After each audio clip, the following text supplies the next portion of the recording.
Nah, ini yang kemudian seringkali saya kalau bicara begitu disebut saya terlalu sayang dengan koruptor katanya.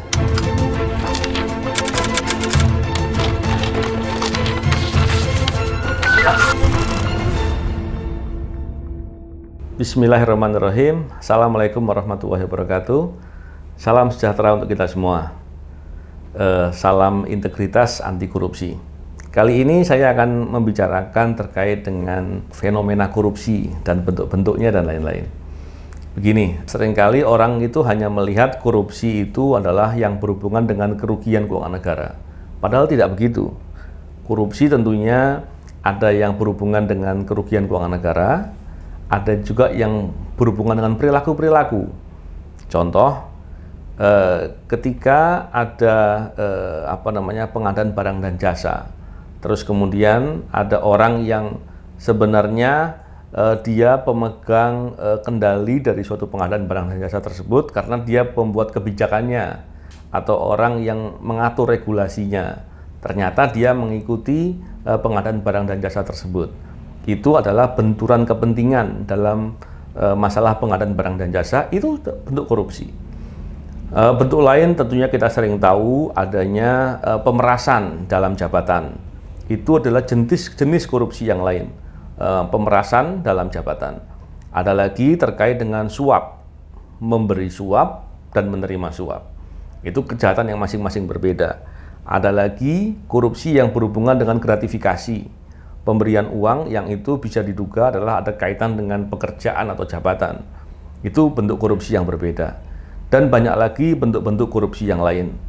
Pada dasarnya, korupsi adalah suatu perilaku yang menyalahgunakan amanah, menyalahgunakan wewenang, dan kemudian mengambil keuntungan baik untuk dirinya sendiri atau orang lain, yang itu kemudian dilakukan dengan cara-cara melawan hukum dan tentunya merugikan negara baik dari secara keuangan langsung maupun kepentingan negara yang lain. Contohnya dalam pelayanan umum kita sering lihat ada praktek-praktek pungli.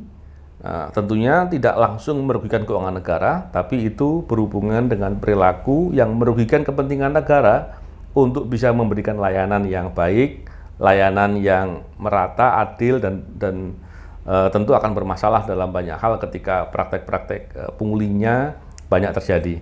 Ini kurang lebih gambarannya terkait dengan bagaimana bentuk atau jenis-jenis atau bentuk-bentuk korupsi.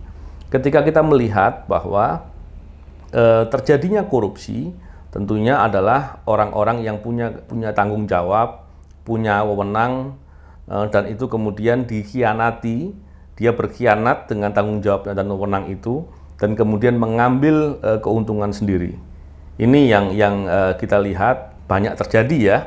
Tentunya ketika korupsi semakin banyak, dampaknya tentu keinginan negara untuk bisa memakmurkan dan membuat keadilan itu menjadi tidak tercapai. Jadi dampaknya begitu besar, begitu luar biasa.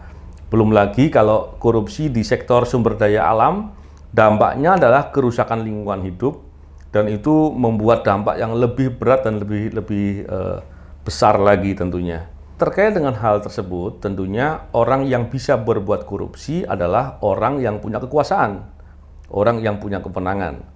Biasanya dia berbuat korupsi itu tidak hanya sekedar ingin mencari keuntungan semata, tapi ada kalanya dia ingin kekuasaannya itu tetap ada, tetap bisa dipegang atau dinikmati. Karena dengan kemudian berbuat korupsi itu, dia mendapatkan uang yang didapatkan itu kemudian digunakan untuk kepentingan-kepentingan memastikan jabatan atau kekuasaannya itu bisa tetap ada. Yang dengan begitu tentunya pasti korupsi lagi. Nah, ini yang kemudian kalau kita lihat kekuasaan dan korupsi seringkali berdekatan ya. Walaupun tentunya kalau bicara ideal, adanya kekuasaan itu karena negara dalam rangka untuk mencapai tujuan negara tentu tidak bisa bergerak sendiri. Negara tentu akan memberikan kewenangan-kewenangan kepada para pejabat untuk bisa menjalankan pemerintahan, melakukan layanan-layanan yang dengan begitu kemudian bisa tercapainya tujuan negara. Di antaranya adalah memakmurkan, menyejahterakan, dan membuat keadilan. Ini hal yang seringkali kemudian kita lihat sebagai permasalahan. Dan yang menjadi hal sulit adalah ketika korupsi kemudian tidak hanya pada suatu implementasi pemerintahan, tapi lebih kepada regulasi. Maka itu kan menjadi lebih berbahaya lagi. Jadi biasanya ketika ada ketentuan atau peraturan, itu ada prakteknya disimpangkan dan itu menjadi korupsi kemudian. Karena memenuhi kaidah-kaidah aturan ataupun hukum yang mengatur bahwa praktek itu adalah korupsi. Tetapi ketika semakin luas dan semakin berbahaya, korupsinya masuk kepada kebijakan. Jadi kebijakannya pun atau peraturannya pun dibuat kemudian menjadi memudahkan atau melindungi kepentingan untuk bisa berkelanjutan untuk berbuat korupsi. Nah, ini yang tentunya kalau bicara terkait dengan hal tersebut, maka itu korupsi yang levelnya menjadi lebih tinggi.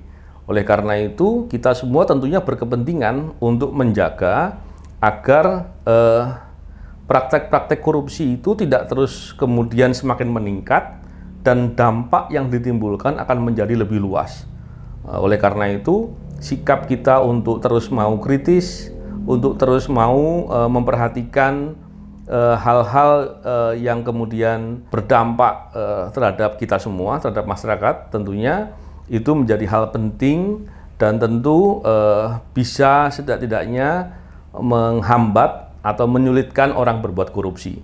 Walaupun level kesulitannya bisa jadi nggak sebesar ketika upayanya dilakukan dalam konteks penindakan atau konteks upaya memberantas korupsi. Itu kurang lebihnya. Tapi kenapa kebanyakan orang korupsi uangnya disimpan di luar negeri, Pak? Ya, memang begini ya.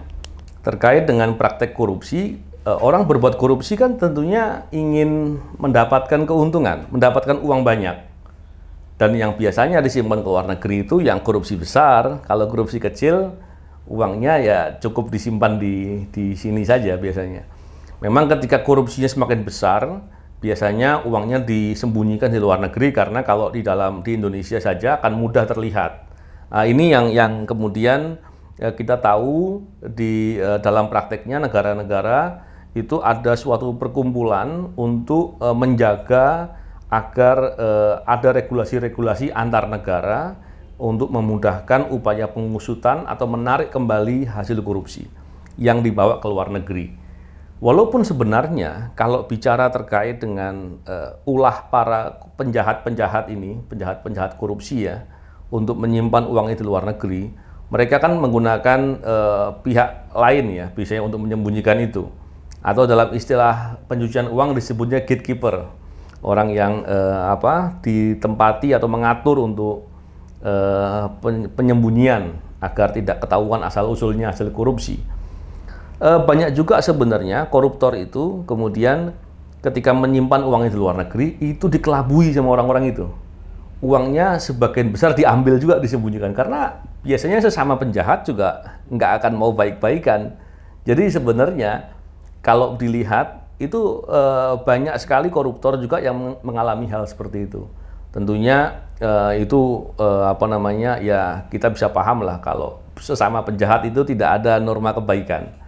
Dan kalau kita kaitkan dengan kaidah-kaidah kebaikan, maka para koruptor itu harusnya orang yang dikasihani. Kenapa? Karena dia ketika berbuat korupsi, dia akan terus-menerus berbuat, susah untuk balik. Kenapa harus dikasihani? Karena ketika korupsi itu dampaknya bagi dirinya dan bagi orang lain, bagi keluarganya dan lain-lain. Karena saking sayangnya kita, maka kita upayakan untuk bisa ditangkap dan kemudian dipenjarakan sebagai pertanggungjawaban pidana atas perbuatannya. Setidak-tidaknya kalau dilakukan itu, dia berhenti berbuat korupsi. Yang tadinya sulit bisa berhenti. Yang kedua, harapannya kemudian setelah ditangkap, yang bersangkutan bisa insaf, dan kemudian memperbaiki dirinya, atau setidak-tidaknya dipaksa untuk memperbaiki dirinya. Terpaksa pun terserah dialah. Jadi kurang lebih seperti itu. Begitu juga dengan hasil korupsi. Hasil korupsi kalau dibawa ke keluarga menjadi permasalahan, menjadi penyakit, atau merusak masa depan anak keturunannya, lebih bagus disita dan dirampas untuk negara, karena memang bukan haknya. Nah, ini yang kemudian seringkali saya kalau bicara begitu disebut saya terlalu sayang dengan koruptor katanya. Cuman saya pikir memang harus begitu ya. Kalau koruptor itu kita harus lihat sebagai orang yang harus dikasihani, dan karena sayangnya kita maka upayakan agar pelaku korupsi itu dilaporkan, dan kemudian aparat penegak hukum bisa menghentikan dengan cara menangkap dan mempertanggungjawabkan yang bersangkutan. Semoga juga insaf, hasil korupsinya sebisa mungkin dirampas. Tentunya itu hal yang bisa dilakukan dalam rangka menjaga agar perilaku korupsi itu tidak kemudian ditiru atau kemudian menular kepada orang-orang lain. Tentunya akan sangat baik ketika ke depan Indonesia akan bisa lebih baik dengan meminimalisir perilaku korupsi, dan masyarakatnya bisa peduli dengan melaporkan setiap perbuatan korupsi, terus tidak memaklumi ketika ada pejabat tiba-tiba meningkat harta kekayaannya dengan tidak wajar, dan kemudian itu menjadi kebanggaan oleh para koruptor ketika bisa tampil wah di depan masyarakat. Tetapi ketika dilaporkan dan itu intens, maka akan membuat para pelaku kejahatan korupsi akan takut, bersembunyi, dan tidak akan berani untuk menunjukkan hasil kejahatannya. Itu yang harusnya dilakukan. Ketika itu dilakukan, artinya kita berkontribusi untuk bisa bersama-sama mencegah atau memberantas korupsi itu sendiri.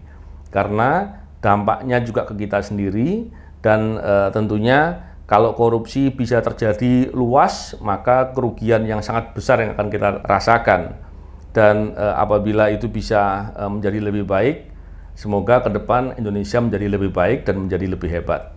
Saya kira itu, terima kasih. Salam integritas anti korupsi.